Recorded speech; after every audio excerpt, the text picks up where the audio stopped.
Walmart down 10.5%. That means that puts are through the roof, up 875% right now. Contract previously, yesterday, was only $60. If you bought one contract, it would now be worth $600. If you only put $100 in this, you'd have $875. $200, you'd have $1,700. Power of puts on Walmart is through the roof. Gas prices are up, food prices are up, Walmart deep in the toilets. Let's dig into this, find out exactly what happened with Walmart, and see how to make money on this if you missed out on these putty puts. So right here, one of the puts that I was watching was the 138 strike for May 20th. Like I said, $61. Now equals $508, 850% return. So earnings results, take a look here and see what happened with Walmart. They had earnings, which is why the stock crashed. And SPY is actually holding up. I think SPY is going to sell off by the end of the day. So revenue right now on Walmart, they released $141 billion versus $139 billion expected. That's $138 billion year over year. Adjusted earnings per share, $130 versus $148 expected. This is where they got crushed. So really bad on expectations, sending the stock way down. But from what the CEO said, it was not looking good. I'm going to get into that in a second. Total U.S. comparable sales, excluding gas, 4% versus 2% expected. That's plus 6% year over year. Now, the CEO comments are what's troubling investors, and which is why a lot of them have sold. Bottom line results, this is from the CEO McMillan. Bottom line results were unexpected and reflect the unusual environment, said in the press statement by the CEO. U.S. inflation levels, particularly in food and fuel, which we all know, I'm eating ramen noodles and drinking tap water, particularly in food and fuel, created more pressure on margin mix and operating costs than we expected. How do you not expect this? You know inflation's through the roof. It's not transitory. We're adjusting and will balance the needs of our customers for value with the need to deliver profit growth for our future. So they're fighting between pleasing their customers or pleasing investors. You can only please one or the other. And it looks like they're going to please the investors. We'll see. Walmart's operating expenses as a percentage of net sales also increased by 45 basis points during the quarter, primarily due to increased wage costs in Walmart, the company added. CEO Doug McMillan said the discounters' bottom line results were unexpected and reflect the unusual environment as inflation in the U.S. is at a nearly 4-decade high.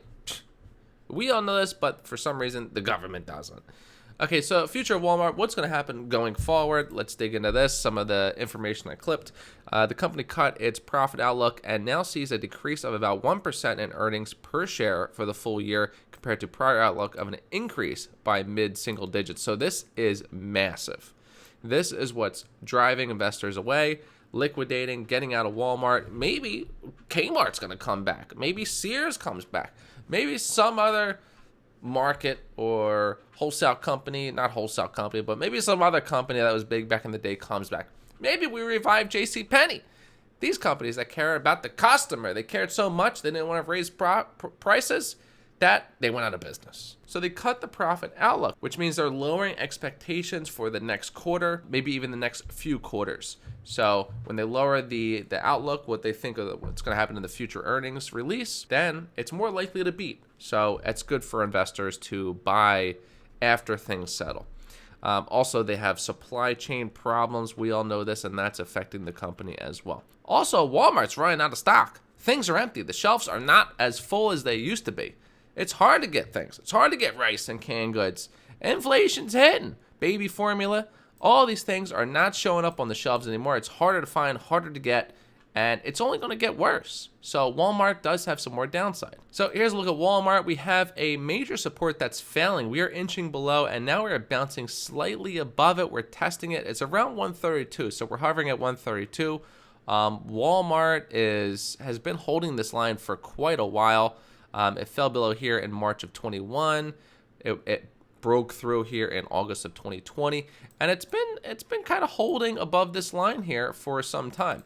So that's why I drew this major support, and it may hold this area. This may be the end of the sell-off, but usually after a big liquidation like this, after earnings, it does continue to fall down. Maybe 123, 124 is where we get the true bounce after we settle down, which would indicate this little spike here would act as support. This is where the earnings miss happened. They sold off and fell all the way down It's a big drop. And this is where the market sell-off really started affecting Walmart, one of the biggest companies in the US. So it sold off here, and then the earnings missed. It was also probably anticipation of them missing earnings, and they sold off. So we're going to see what happens here. That's the support. I'd be watching 132 as the main support, and then if it doesn't hold that, which it looks like it's not, 126 would be the next support. Now, JP Morgan did update their price target just like an hour ago. These butt nuts, they send out price targets all the time to try and help their case. Maybe they have a position, maybe they don't, but they put out their price target. JP Morgan does this all the time. Let's see what they are doing. 141 price target, and right now they're trading at 132. So that should pretty much close the gap if we bounce back up there. So conservative price target. I'm sure they got a position. I'm not even going to look it up. Now let's go over what my price target is, where I think Walmart's going to go, how I think it's going to react. I do think that we are going to continue to break down. I think we're not going to hold this critical support because a lot of people are expecting that. And if we drip below, huge liquidation, and the sell-off will continue.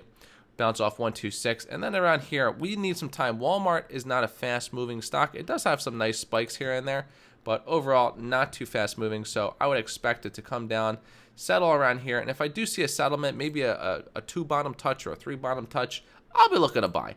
And then this could come back up. Maybe I'll look to sell around 132, or I can run it back up to 146 or around 141 JP Morgan's price target. I think 146 closing this gap is ultimately where we're going to go, and then it's going to be boring and continue to chop around here. So options is something I would be looking into because it's going to yield way more returns, like 850% returns versus just a few percent. From here to here, that'd be a 16% move. In options land, that'd probably be a couple 1,000% return. So if you want to see when I do execute trades or options on this stock or any other stocks or crypto as well, jump in the Discord, links in the description, or sign up for my Patreon where you get those actual alerts right to your phone, a little bing right to your phone when I place the trades. You'll get notified, and you'll be like, hey, Retire Young's buying here. He's been waiting a while. I haven't been watching it because I'm working, I'm doing this and that, and I can't keep up. All right, looking good. That's it. Thank you for watching. Hit the thumb up if you like these type of videos and you want to see more of these. And also, hit the subscribe, because when you hit the subscribe, it's going to do magical things. It's going to get you a little bit closer to retiring. Yeah.